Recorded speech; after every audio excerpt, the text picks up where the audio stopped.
Watch what's approaching, the supreme moment. Reality striking closer than it seems, don't it?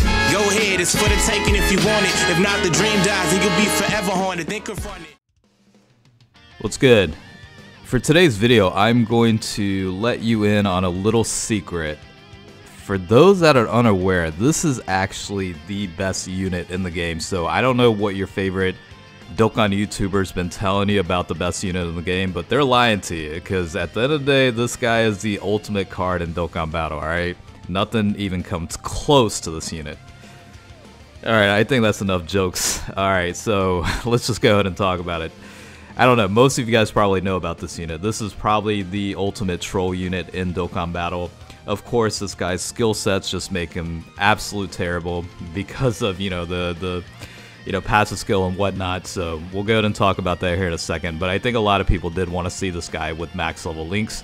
So this is what this will ultimately be. The April Fool's AGL Yamcha at 100% potential with the level 10 links. So before we dive into it, let's go ahead and talk about the stats themselves. So the unit itself is, of course, an April Fool's card. It came out on April 1st, 2016 on JP, and then for Global it came out on March 7th of 2017. So it's been around for a little while. Some of you newer players might have not really recognized it. They did kind of bring it back for newer players to be able to actually farm this unit. So let's talk about the unit. So leader skill for this guy is all types attack minus 1000. So you can it's pretty much a precursor to how terrible this unit actually is. Super attack causes huge damage to enemy. The passive skill is phenomenal. Attack reduces 0 at the start of turn. Now, I don't know how often the passive skill activates from a percent basis, but throughout the video you can kind of tell judgmentally that this guy does activate the passive quite a bit. Alright, in terms of links, you've got Z Fighters at level 10, that is attack increase of 20%. Solid Support is attack increase of 15%. Percent at all enemies, defense minus 2000. Turtle School is key plus 2, attack and defense increase of 20%. Speedy Retribution is attack increase of 15%, and chance of evading enemies attack including super attacks plus 5%. And then Infighter is at level 10, attack increase of 15%, and all enemies defense minus 15%. So you can there are all sorts of attack and defense and enemy status effect impacting links across the board here, but it doesn't really matter because the passive skill will reduce the attack all the way down to 0, pretty much making it worthless. Now you will see slight influxes based on the rotations, links, and maybe some passive support from the allies, but overall you're pretty much looking at a base of 0 in terms of attack stats for this unit. Categories this guy falls into: Worthy Rivals and Earthlings. The showcase itself will be based off the Earthlings setup with the Prime Battle LR Krillin unit. At 100% potential, this guy does have the following stats: HP of 9,160, attack is 9,137, defense is 7,161, 12 key multiplier being 110%.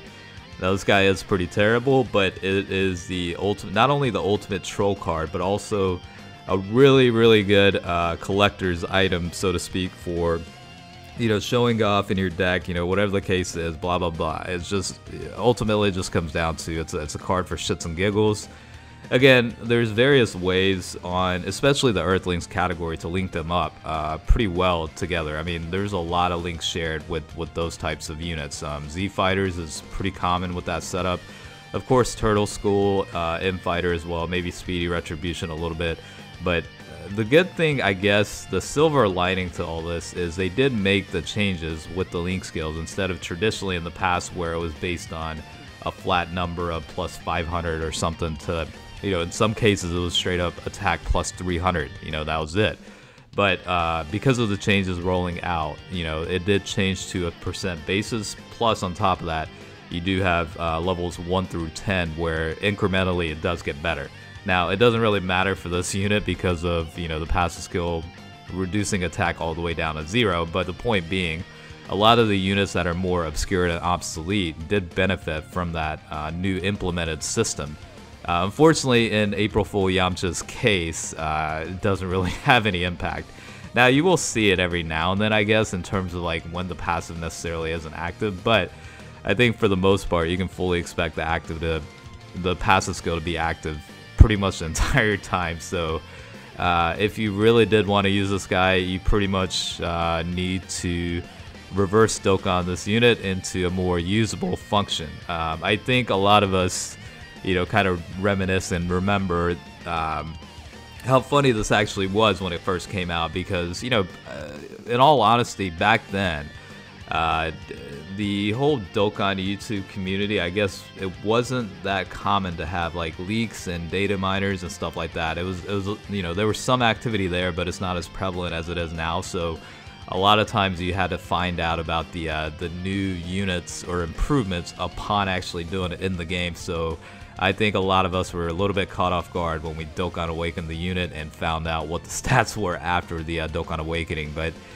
just to give you an idea, before the Dokkan Awakening, this guy actually was okay. I mean, attack increased to 2000 at the start of turn as a passive skill is not great by any means. However, it's better than 0, you know what I'm saying? So that's pretty much the main difference there. I mean, in terms of like the stats, they really don't change that much from a Dokkan Awakened version versus non-Dokkan Awakened. So I think you're probably better off keeping it reverse Dokkan Awakened if you do, decide, or not reverse, but reverse it back out to, the UR state versus the TUR. So that's pretty much the takeaway with that. I don't really imagine anybody necessarily running this unit on any of the more prominent teams nowadays, but with all being said, it's a fun unit. It's a great collector's item, trophy card. In essence, that's what that is. There is the tech counterpart, which is also the April Fool's Yamcha, which is a little bit better than this version. I think in the other one, the defense will drop to 0, but in this case, the attack drops to 0. As you can see, the 0 is literally a single-digit attack stat listed in the middle of the slot right there. But yeah, it's pretty ridiculously entertaining, I guess, to run teams and just kind of troll around a little bit. I think a fair amount of people, honestly, once the link system became a thing, were probably curious about these types of units, right? Not that it would make a huge difference or any difference at all, but I think visibly being able to see this type of stuff is pretty funny and hilarious. I sometimes you got to take a step back from the overly powerful and strong units, maxed out level 10 links and just being blown away by it. Sometimes you want to take a step back and just troll around a little bit, enjoy yourself, that type of deal. So that's pretty much what this showcase is. So hopefully you guys are enjoying the video. I mean, it's always good to switch things up every now and then, just have a little fun. So if you're enjoying it, definitely make sure to like the video. And I don't know, if you just came across the channel for whatever reason and this is your first time watching any of my videos, if you enjoy it, definitely make sure to subscribe. I like to troll every now and then too, so hopefully that's something you're into. But yeah, ultimately that's what it is. I mean, the card art itself signifies what type of unit it is. I think again, flashback to when it was actually first out, a lot of us were a little bit taken aback when we Dokkan Awakened the unit, grinding through it and making sure, whatnot, and then finally Dokkan Awakening the guy, and then see the card art, and then see the passive skill and stats, and just like, what the hell, like why do we go through the effort of grinding through, whether SA or the medals to awaken him, and then come to find out it's completely worthless at TUR. I thought it was fantastic personally, but it was a great way to roll out an April Fool's unit. So I think nowadays it's a little bit different. They had to make it a little bit more usable, like the the retro Goku and Vegeta, the April Fool's Bulma unit.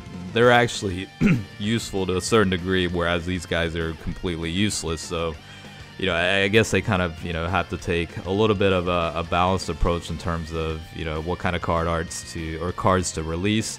The only thing I can remember, I think it was like April Fools of 2018, they actually came out with a unit you can't even use. So at least for the most part, they do release units you can actually use on teams or whatever the case is, if you do decide to get bored enough to check it out. So that's pretty much the deal with that. But April Fool's is always a good time. I love how they have that system where they kind of change things up, and I think this past year it was the Dokkan race, and Mario Kart reflected type deal and stuff like that. So I look forward to it every year, and it's a good time to just really have some fun. You know what I mean? And this card really represents that type of mentality in a way. So I guess we'll go ahead and wrap things up. It's kind of like a little bit quote unquote worthless in a way, but I think it was a fun video. So hopefully you guys enjoyed watching it, and I'll catch you guys later.